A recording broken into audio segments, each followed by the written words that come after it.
आगे बढ़ेंगे। दिल्ली में सस्ती शराब बिकने से उत्तर प्रदेश में दिल्ली से सटे जिलों में शराब की बिक्री घट गई है, जिसके चलते गाजियाबाद में आबकारी विभाग में दिल्ली से शराब लेकर आने वालों के खिलाफ अभियान चला रखा है। पिछले महीने आबकारी विभाग ने 45 और इस महीने 25 लोगों के खिलाफ मुकदमा दर्ज कर जेल भेजा है। इसके साथ साथ शराब लाने में इस्तेमाल किए जा रहे 27 वाहनों को भी सील किया गया।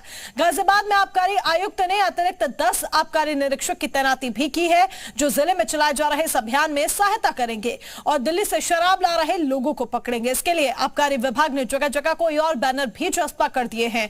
आबकारी अधिकारी ने बताया कि लोगों की जागरूकता के लिए उन्होंने ये पोस्टर लगवाए हैं और जो भी दिल्ली से शराब लेकर यहां आ रहे हैं उनके खिलाफ कार्यवाही की जाएगी।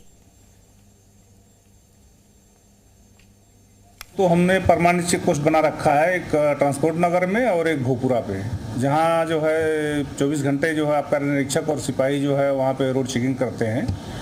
इसके अलावा जो है करावल नगर में, लोनी साइड में, फिर एडीएम माल के पास या खोड़ा में, यहाँ पे भी रोड चेकिंग होती है देर रात तक। और जो भी वहाँ से शराब लेके आते हैं, अगर पकड़े जा रहे हैं तो उनको जेल भेजा जा रहा है, और अगर वाहन है तो वाहन भी जब्त किए जा रहे हैं। पकड़े जाने पर उनको जेल होगी और उनके वाहन भी जब्त कर लिए जाएंगे। अधिक जानकारी के लिए पीयूष गौड़ हमारे सहयोगी हमारे साथ जुड़ चुके हैं। पीयूष, किस तरीके से प्रशासन द्वारा यह अभियान चलाया जा रहा है, चेकिंग अभियान, और अब तक कितने लोगों के खिलाफ मुकदमा दर्ज किया गया है और आगे क्या कुछ कार्यवाही की जा रही है?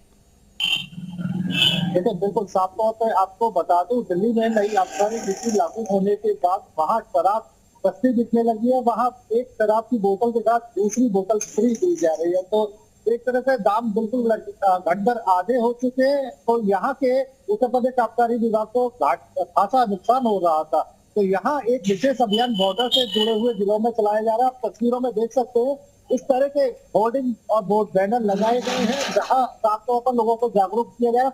और ये एक बैनर नहीं, यहाँ आसपास के इलाकों में तमाम तरह के बैनर लगाए गए। यहाँ आबकारी की टीम, हम इस समय खड़े दिल्ली के सीमापुरी बॉर्डर पर, आप देख सकते हैं जिस का जिक्र ये आबकारी विभाग के अधिकारी कर रहे थे। ट्रांसपोर्ट नगर पे हमारी परमानेंट चौकी है, तो यहाँ दिन भर ऐसे ही चेकिंग चलाई जा रही है। एक अभियान चलाया जा रहा है जो दिल्ली से शराब लेके आ रहे हैं उन लोगों के खिलाफ, ताकि किसी तरह का कोई आबकारी विभाग को राजस्व का नुकसान ना हो सके। आप देख सकते हैं किस तरह से यहाँ कार्रवाई की जा रही है और 10 निरीक्षक जो है अतिरिक्त यहाँ पर तैनात किए गए आबकारी आयुक्त की सिफारिश से, जो इस अभियान में उनकी मदद करेंगे। इस समय हमारे साथ आशीष पांडे जी है, उनसे जानते हैं क्या पूरा अभियान है और किस तरीके से चलाया जा रहा है। सर, दिल्ली में जो कराई जा रही है,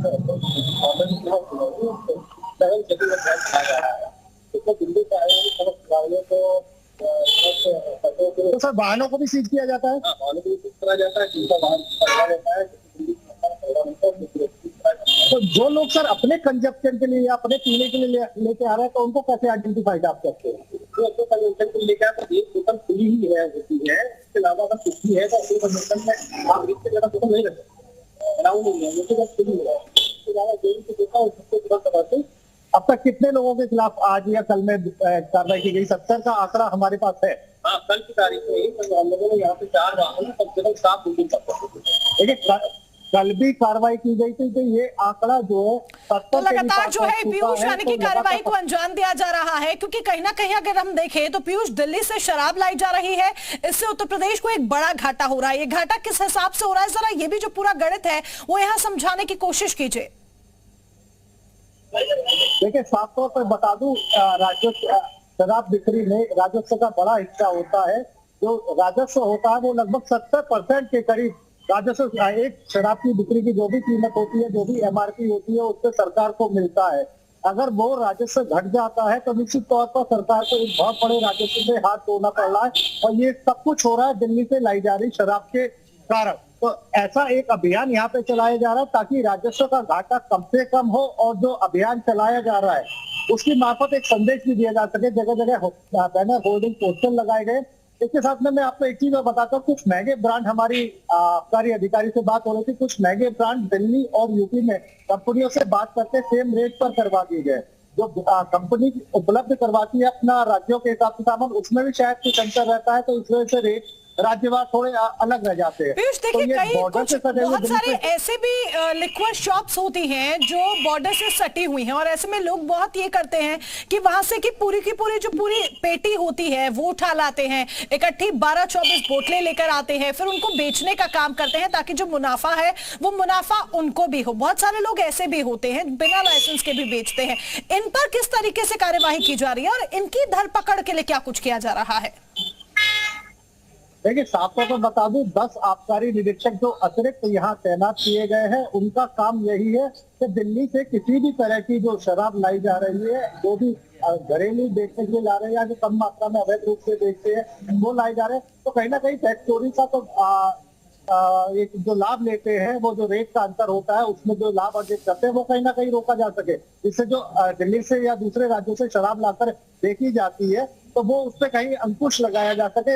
यही कारण है कि 10 नए आबकारी अधिकारी निरीक्षक इंस्पेक्टर की तैनाती यहाँ गाजियाबाद में और की गई है, जो कि जब तक ये अभियान चलेगा, या एक बात आबकारी विभाग के अधिकारियों द्वारा बताई गई थी कि अभी शायद कुछ हम रेट को लेकर अलग अलग कंपनियों के साथ वार्ता में लगे हुए हैं, शायद रेट में कुछ फर्क आ जाए तो ये सारे चीजों के ज्यादा अंतर या ज्यादा मायने ना पड़े। पर अभी जो राजस्व का घाटा हो रहा है, यहाँ जिन लाइसेंसियों को ठेके दिए गए थे वो अपने रेट घटने के कारण, यहाँ शराब की बिक्री कम होने के कारण अपने ठेके छोड़ने तक की बात कर रहे थे।